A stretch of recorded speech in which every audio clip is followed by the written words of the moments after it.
In this tutorial, we're going to use MantaFlow's physics to create lava that looks something like this. And in fact, the real example that we will be using is this one over here. This is what we'll make our final product. Please don't forget to like and subscribe. Right, so the first thing we want to do is select our default cube, press X and then delete, Shift A, Mesh, and we're going to use Monkey, also commonly known as Suzanne. We're going to create a new collection. We're going to call this collection effector,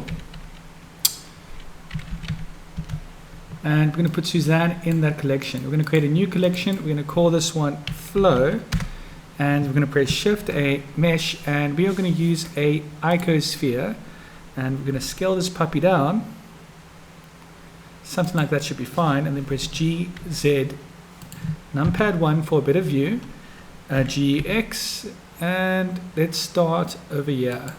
Numpad 7, we might want to start GY, make that the starting point. And the other thing we might want to do from the get-go is select the camera, find the angle the angle we want to start, have our animation viewed from, and maybe this angle is good. Control Alt Numpad 0, press G to move it around a little bit, and I'm going to have it there, but then I want to press this G, Z, and just lift this up so it's above the frame, so it looks like the lava is just falling down. Next thing I want to do is select the Suzanne, right click, shade smooth, and what we can do, just to make it look a little bit more impressive, add some subdivision surfaces. Maybe 2 should be fine, and then we apply. Now that looks nice, neat, and perfect. We're going to do this up here as well, shade smooth, and this is not needed, it's just, I prefer it. Now it's a nice round ball, nice smooth monkey face. Right, next thing we want to do is we want to select this ball over here, and go to the physics properties, click fluid, and we're going to make this a flow and change it to a liquid, and we want to make sure this is an inflow. Then we're going to click Suzanne, click on the physics properties, fluid, and we're going to make this an effector, and that's perfect the way it is. Right, the next thing we want to do is select the icosphere, which we're going to call the lava point, I guess.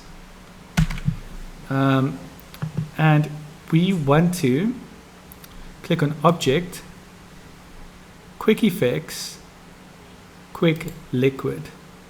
Now that we've got this quick liquid, we can see it's working there, which is great, but we also want to make sure it fits in everything. So let's go out of camera. Well, let's press S to scale this, and let's scale this on the X-axis. Then press G to grab it, X to lock it to the X-axis, and just bring it in something like that. Should be fine. And we can go out of the camera view just to make sure it looks right, if there's enough space at all. Numpad 3, well, it looks like we messed up here. G, Y, and something like that should be a lot better. Perhaps we would want to scale this up a bit on the Y-axis. G, Y, that should be perfect. G, Z, and we want to keep this as small as possible, this domain. Let's create a new collection. We're going to call this collection domain, and we're going to put the liquid domain in the domain collection. And we do want this as small as possible, but most importantly, we want to make sure that this over here, this voxel, is much smaller than this over here, so that it will work. And one thing we can do is we can increase the resolution here. Let's try 64. And there we go. It's working perfect. I'm going to keep it as low as possible. You can up the ante if you like on your end. I will increase this though, because I just think it looks better when this is done. It does slow things down, but it's a compromise I'm willing to make.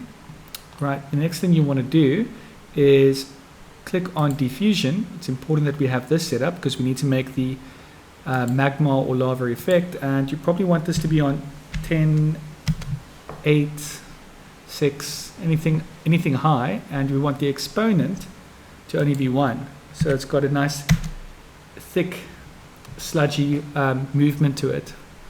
10 and 1 should be good, And I'm done with that. We want to tick mesh, make sure mesh is selected.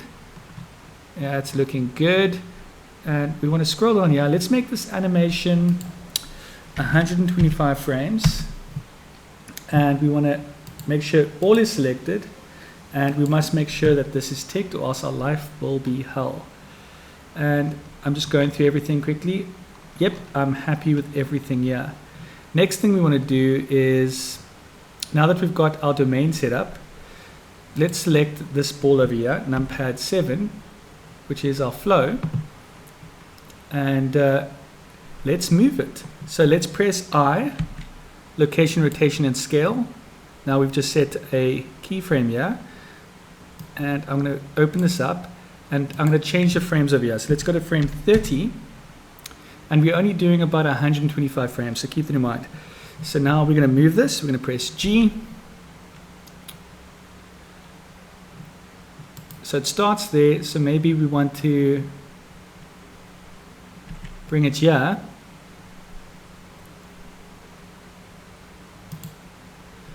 There we go, for a bit of effect. We should actually auto key this, so let's just put it here.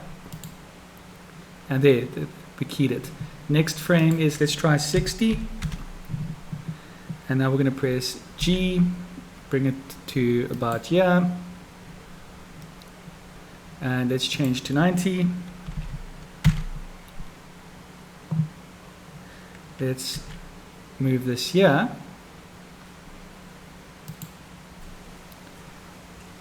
Let's make this 120. But let's just have some fun and press S to scale this puppy up.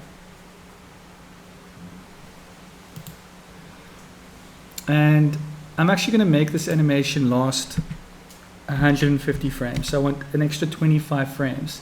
So I have to go back to the domain, liquid domain, and I need to just scroll down and make sure that I got this on, it ends at 150. So just so that I don't have any issues. And now I'm just going to go to my camera view and just view everything from the camera view. So I'm going to start at 30. I'm going to switch to 90. I'm going to switch to 60, and I'm going to switch to 120. So 120, the only issue here I feel is we can press G, see, and just lift it up. And let's go out of camera view. Let's press numpad 3. It's still within the thing, so that's perfect. So this will be a really cool and interesting effect if it works. Right, there we go. So now that is done. Now the first thing we can do, just to test it out, we can click on the liquid domain.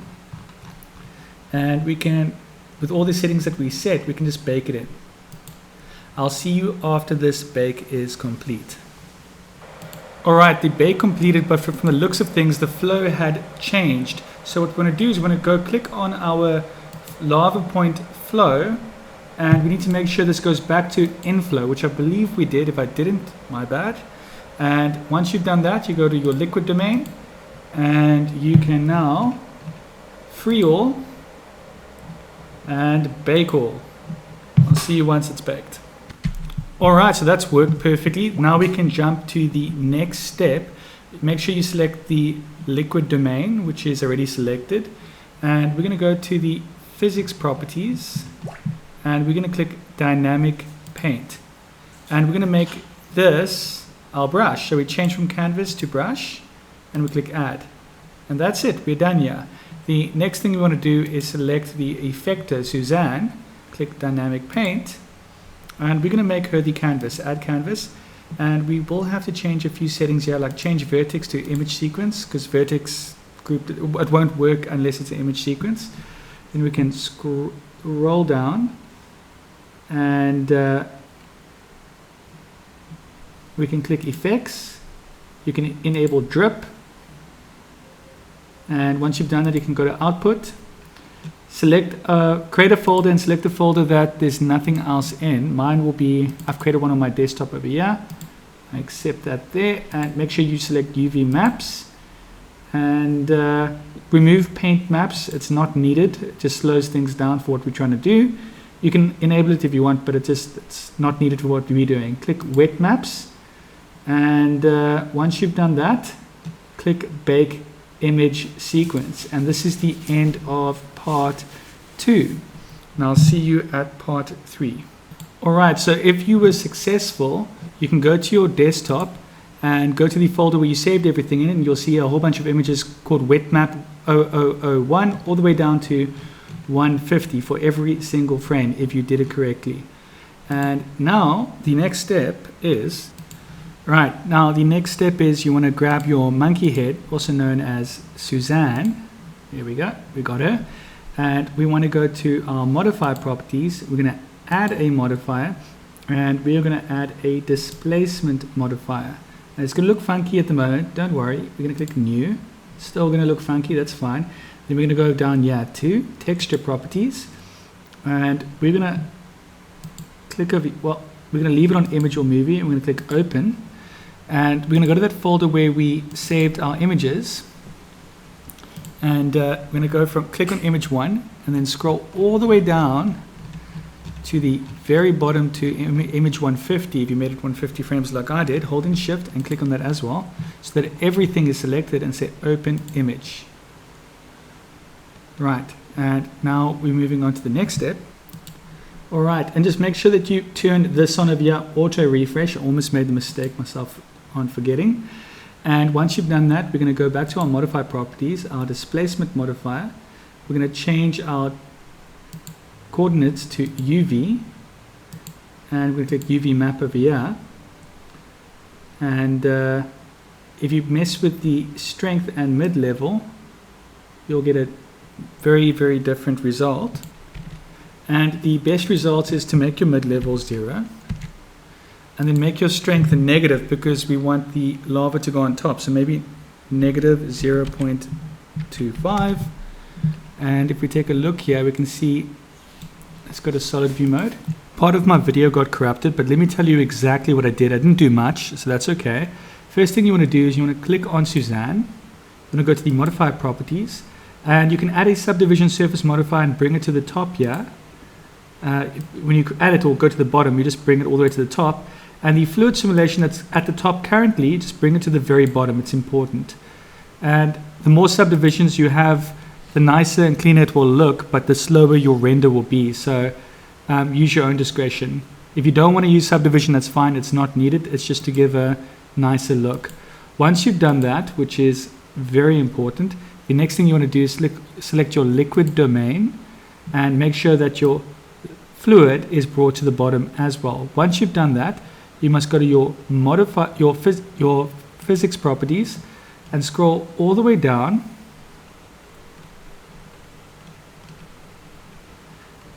until you get to this part over here, and you want to release your bake, free your bake, and we want to rebake whilst our simulation won't work properly.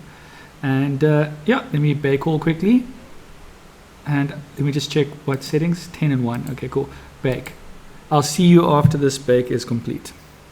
Alright, now that the bake is complete, let's just zoom in over here and take a look at it, see if it worked properly.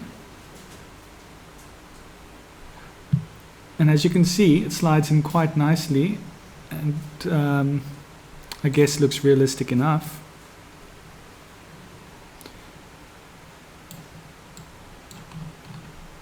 Let's go to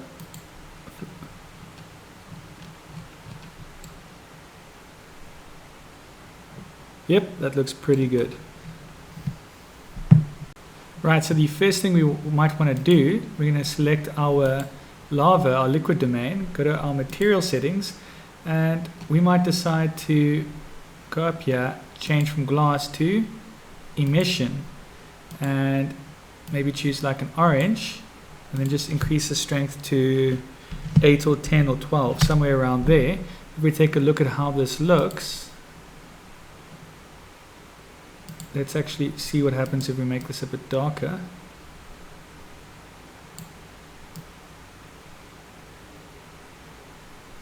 Just play around with the colors, find the colors that work for you. I'm going to reduce the strength, maybe make it 8.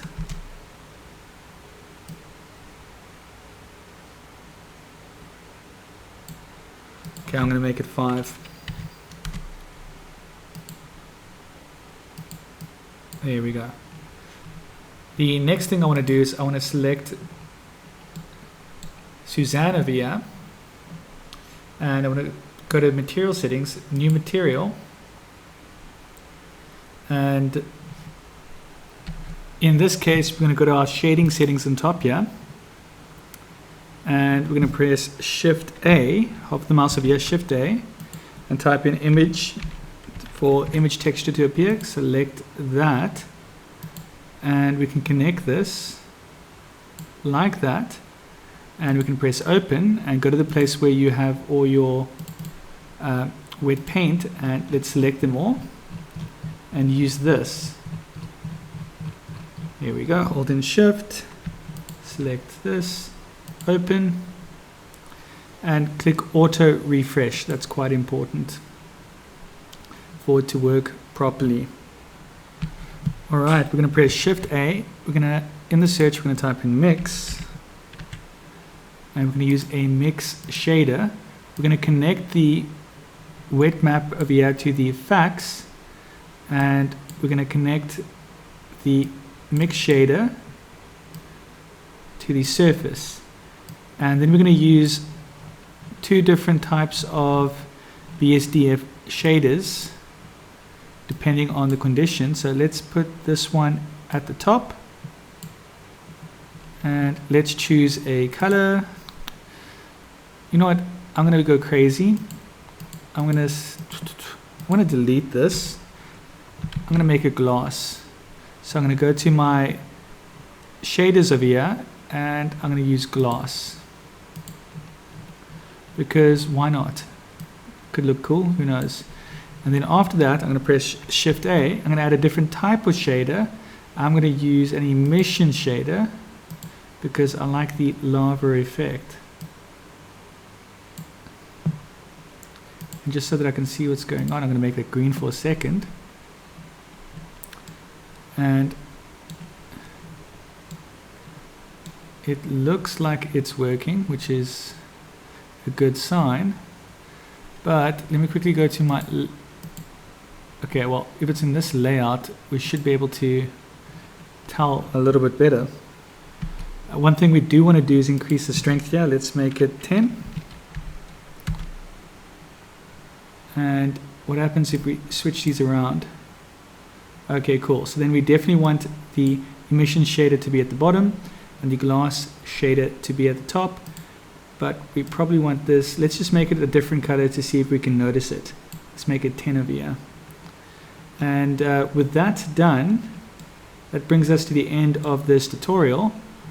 All you need to do now is go to your render settings, turn on ambient, bloom, screen surface. I also like to have transparent selected over here.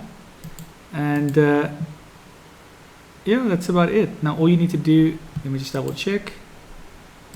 That's fine. All you need to do now is, we can increase this, but I'm going to leave it as is. Click render. But before we do, let's go to the output. Make this 16.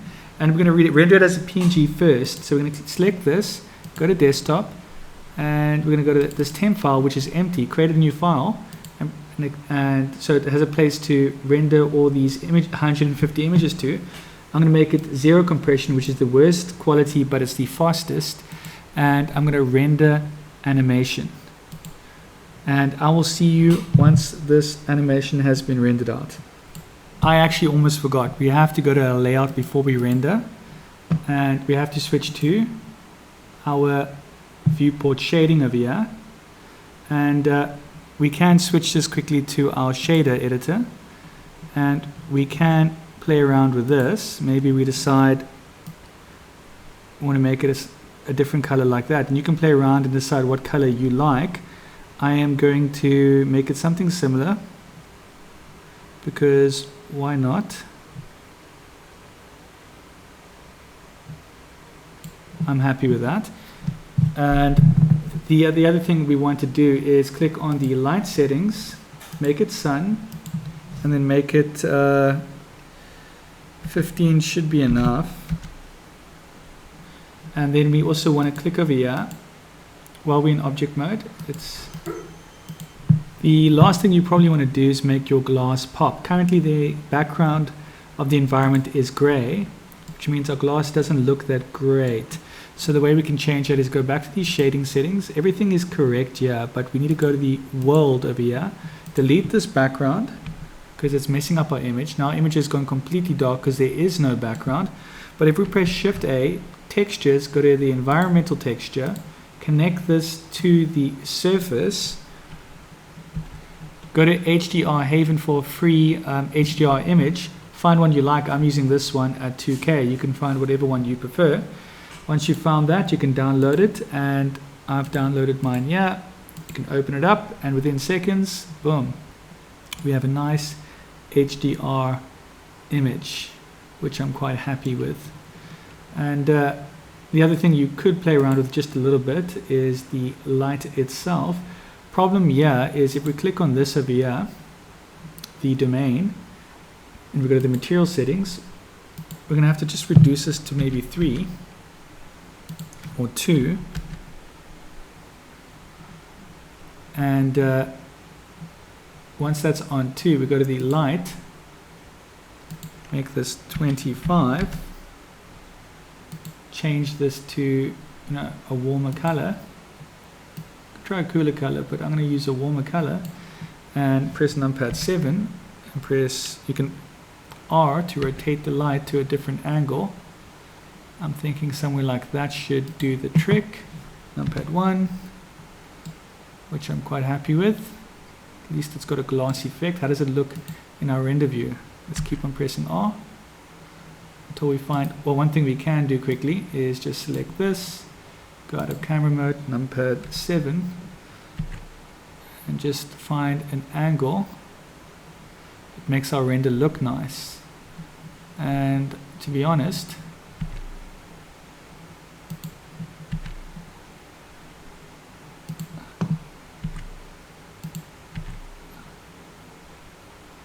I'm going to choose that.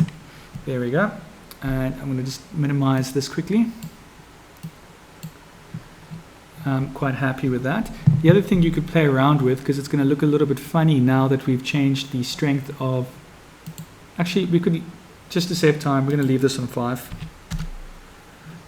And let's just confirm this last thing with Susan's head. Go back to the object shading settings. This is strength is 10, which is fine. Okay, perfect. Once you're happy with everything and you got what you like, we've already adjusted all the render settings, so everything should be fine. We're going to render this out, and I'll see you after the render. Anyways, please don't forget to like and subscribe if you haven't done so already.